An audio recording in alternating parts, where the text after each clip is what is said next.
नमन करती हूँ।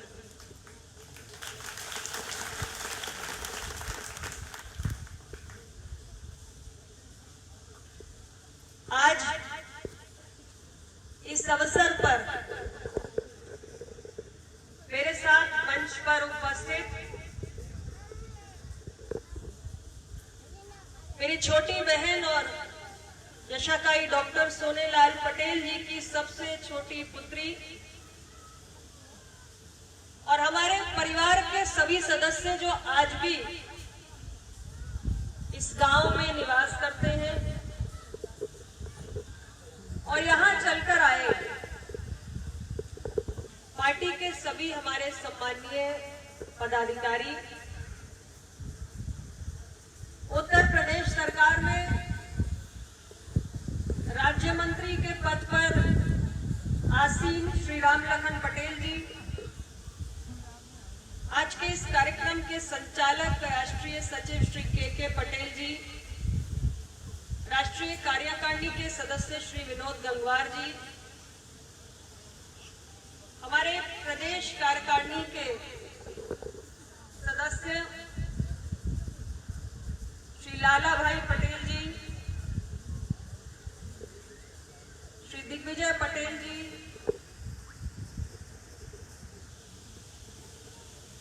श्री मुकेश पटेल जी, श्री रजनीश तिवारी, श्रीमती शिल्पी द्विवेदी, श्रीमती अंकिता सचान, श्री अरशद जी, श्री राजेश पटेल जी,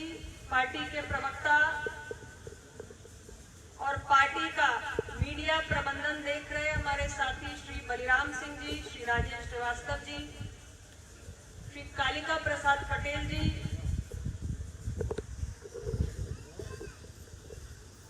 इस जनपद के अपना दल इकाई के अध्यक्ष श्री दिनेश चंद्र कटियार जी, यहाँ के जिला पंचायत सदस्य श्री लाल सिंह दोहरे जी, ग्राम प्रधान बबलियाही श्री राम नरेश पटेल जी, हमारे अन्य जनपदों से उपस्थित जिला अध्यक्ष हरदोई श्री सुनील पटेल, जिला अध्यक्ष कानपुर महानगर श्री नवीन श्रीवास्तव,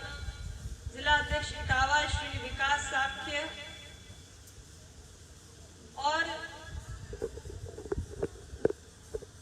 उपस्थित प्रतिष्ठित जन पूर्व प्रधान श्री रविंद्र भाई पटेल जी, श्री सुदीप पटेल जी, श्री ज्ञान सिंह जी, श्री किशन जी, श्री सियाराम पटेल जी, श्री जय सिंह जी,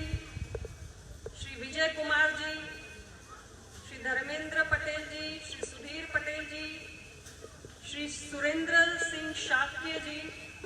श्री छोटे लाल शाक्य जी, उपस्थित सभी बबलिहाई ग्रामवासी, अपना दल के समस्त कार्यकर्ता बंधु, हमारे पितातुल बुजुर्ग, माताएं बहनें, सुरक्षाकर्मी, प्रिंट और इलेक्ट्रॉनिक मीडिया के साथी और हमारे संगीतकार मंडली जो यहाँ पर बैठी है और यहाँ पर उपस्थित सभी हमारे वरिष्ठ जन, सभी स्नेही जन, सभी प्रबुद्ध जन, आज के इस अवसर पर आप सभी को मैं पूरे पार्टी की ओर से और परिवार की ओर से आभार भी व्यक्त करना चाहती हूँ, धन्यवाद ज्ञापित करना चाहती हूँ कि हमारे लिए आपकी इस मिट्टी के लाल, हम सब के प्रेरणा पुरुष यशाकाई डॉक्टर सोनेलाल पटेल जी की 12वीं पुण्यतिथि पर आप सभी अपना अमूल्य समय लेकर यहाँ पर उपस्थित हुए और हम सभी पार्टी कार्यकर्ताओं का आपने मनोबल ऊंचा किया। हम कोरोना काल के पूर्व डॉक्टर साहब के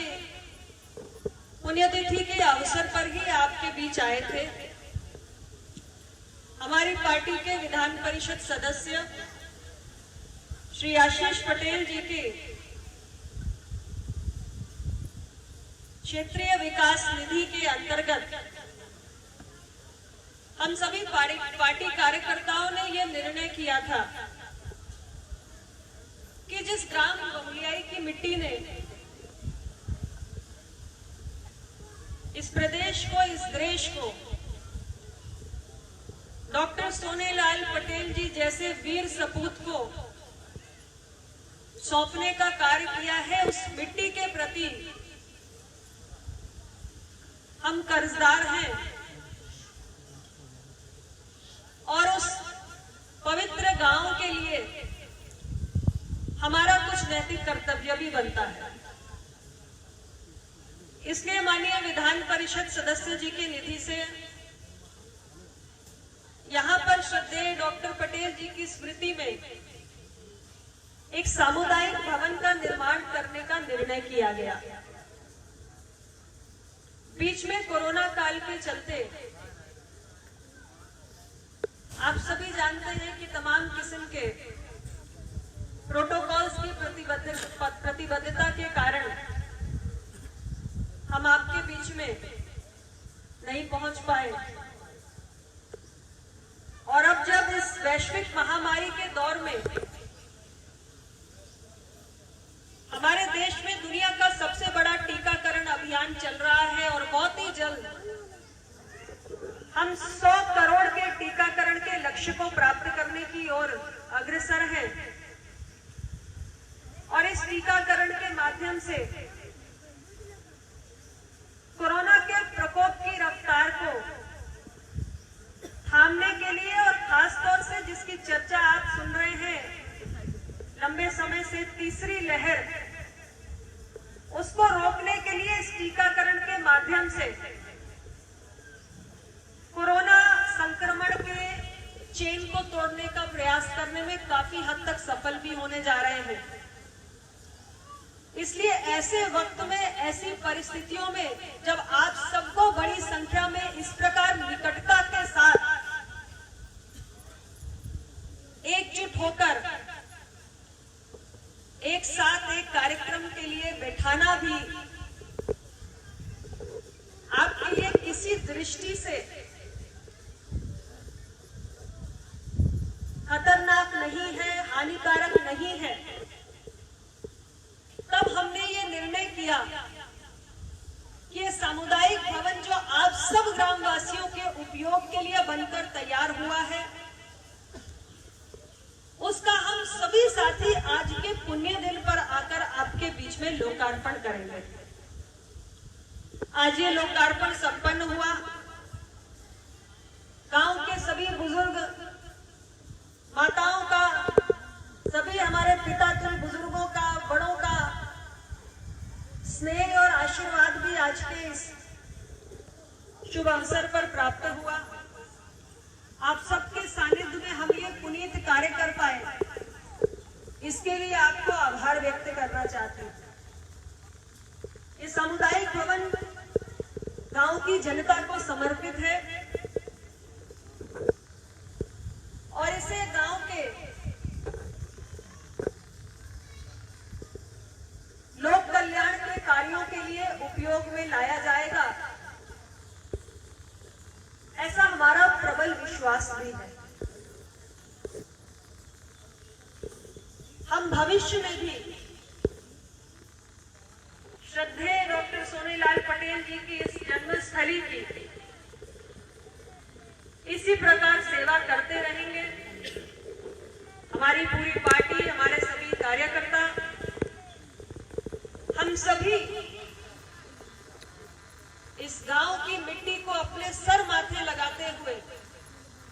आप सबको विश्वास दिलाते हैं कि भविष्य में भी इस गांव के विकास के लिए अपनी क्षमता अनुरूप अपना दल के सभी साथी योगदान देंगे।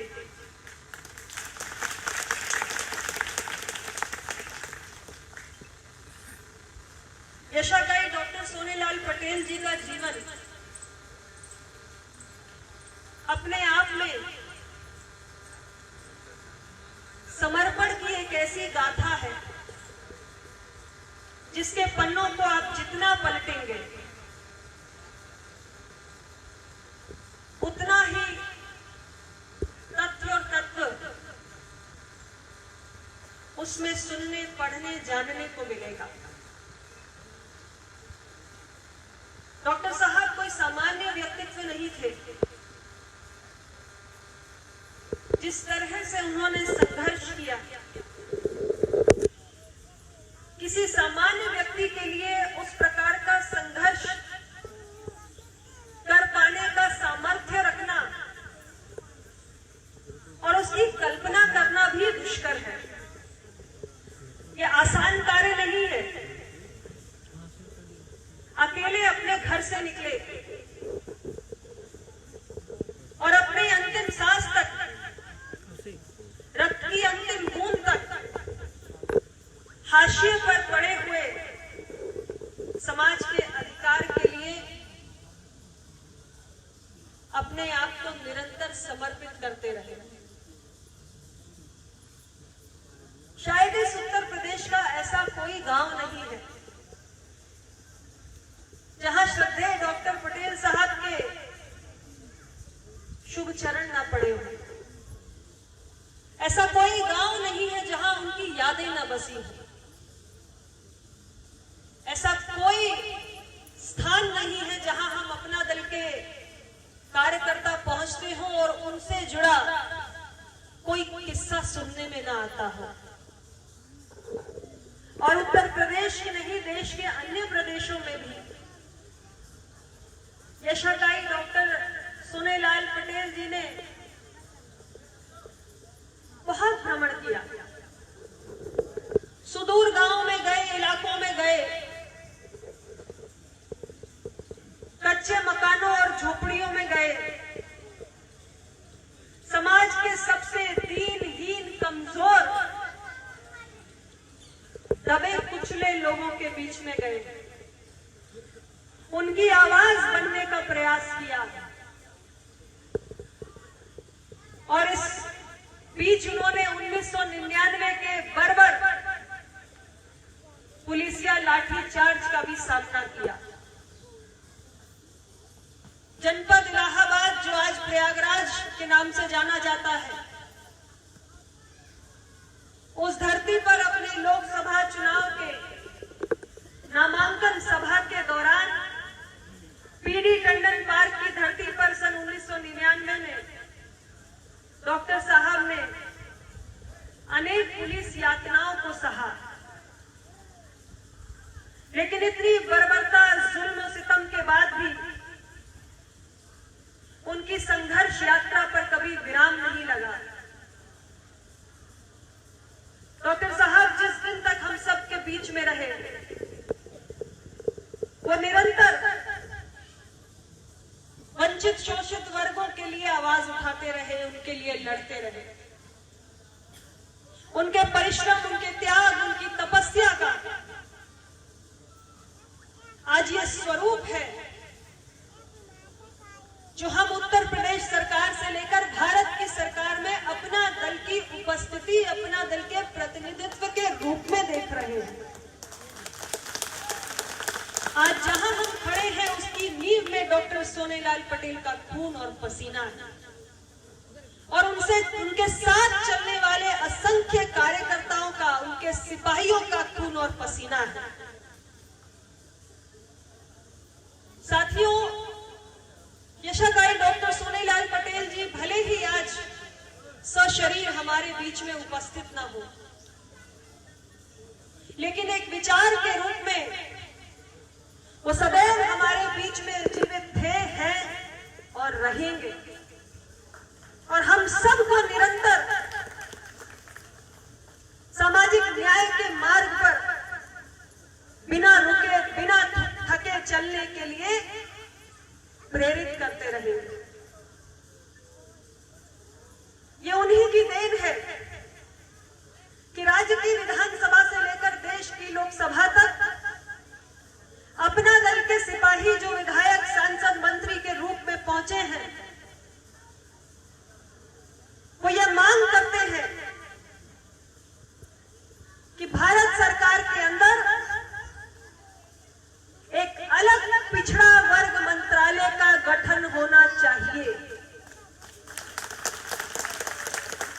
यदि इस देश के अंदर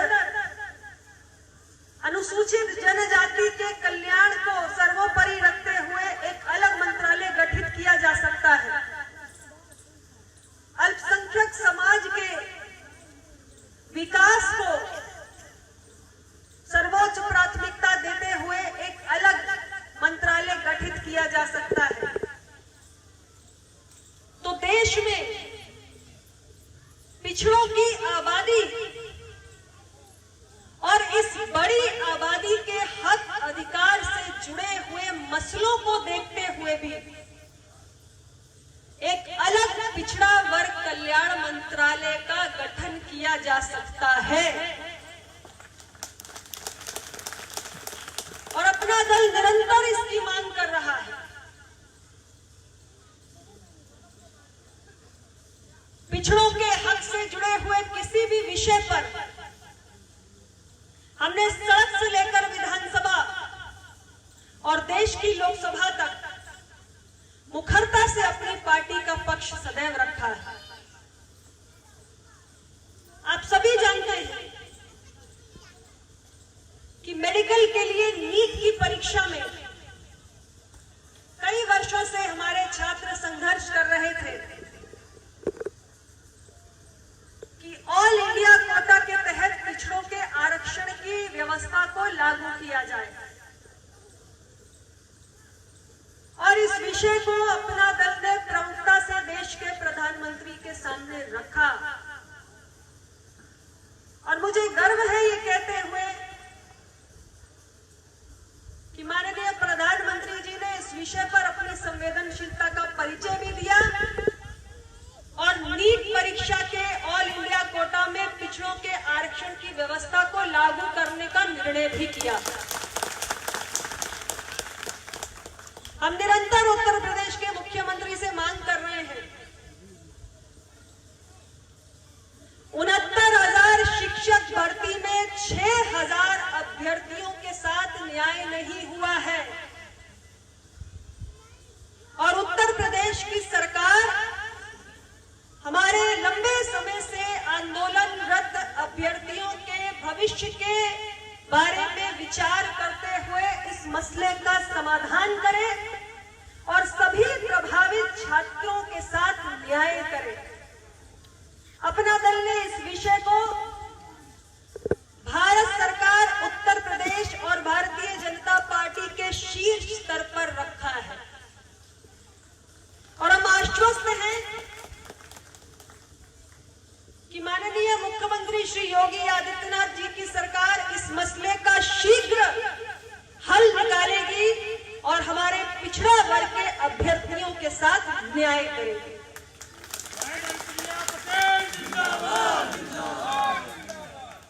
डॉक्टर साहब ने हमें सिखाया, हमें बताया कि देश की न्यायपालिका लोकतंत्र का एक अहम स्तंभ है और लोकतंत्र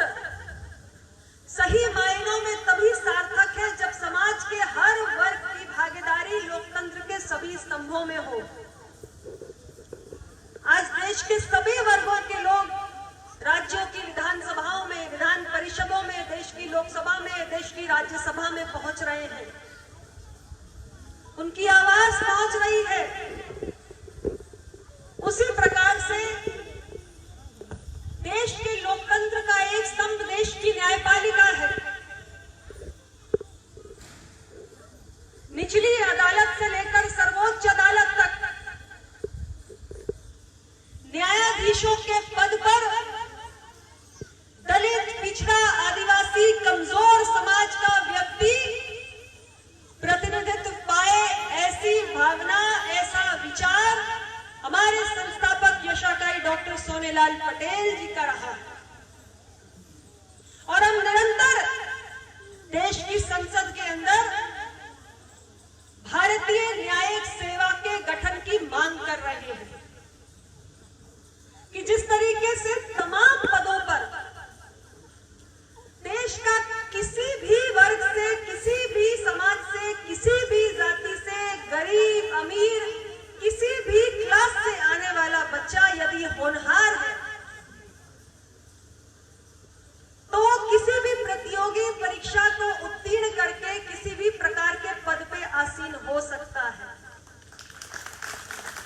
उसी प्रकार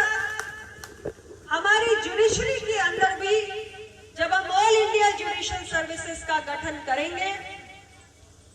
तो देश के कोने कोने में छिपे हुए गरीब अमीर हर समाज के अंदर जो होनहार बच्चा किसी भी परिवार में है, यदि उसके अंदर प्रतिभा है तो इस प्रतियोगी परीक्षा को क्रैक करके भी इसे उत्तीर्ण करके वो भी देश की निचली अदालत से लेकर सर्वोच्च अदालत तक न्यायाधीश के पद पर बैठ सकता है।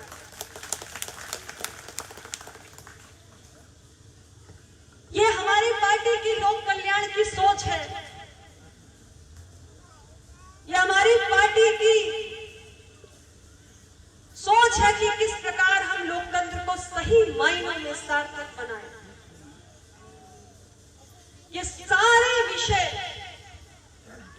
हम निरंतर लेकर चल रहे हैं, तो इसके पीछे जो शक्ति हमारे अंदर है वो हमें यशाकाई डॉक्टर सोनेलाल पटेल जी के विचारों से मिलती है, उनके शब्दों से मिलती है। और इसलिए हम निरंतर ये प्रयास करते हैं कि अपना दल दिन प्रतिदिन संगठन की दृष्टि से गांव-गांव में प्रत्येक बूथ पर मजबूती के साथ पिछड़े, कमेरा, दलित, कमजोर वर्गों के सम्मान के केसरिया नीले परचम के साथ खड़ा हुआ नजर आए। और जब मजबूती से हमारी पार्टी का संगठन प्रत्येक गांव, प्रत्येक बूथ पर खड़ा होगा तो प्रदेश और देश के अंदर अपना दल को मजबूती से सत्ता में काबिज करने की यशाकाई डॉक्टर सोनेलाल पटेल की जो सोच थी, जो उनका सपना था, वो हकीकत में तब्दील होगा। इसलिए सम्मानित साथियों, मैं आज आपसे अपनी पार्टी की ओर से यह भी अपील करने आई हूं कि उत्तर प्रदेश के अंदर 2022 में विधानसभा का चुनाव होने जा रहा है। और आज हम उत्तर प्रदेश की विधानसभा में अपनी उपस्थिति दर्ज करा चुके हैं। और अपनी उपस्थिति दर्ज कराने के साथ साथ हमारी पार्टी क्या सोचती है, हमारी पार्टी की विचारधारा से भी पूरे प्रदेश को अवगत कराने का काम कर रहे हैं। लेकिन हमारी मंजिल अभी बहुत दूर है। मैं आप सभी से कहना चाहती हूं कि 2022 के विधानसभा चुनाव के लिए आप सभी कमर कस लें।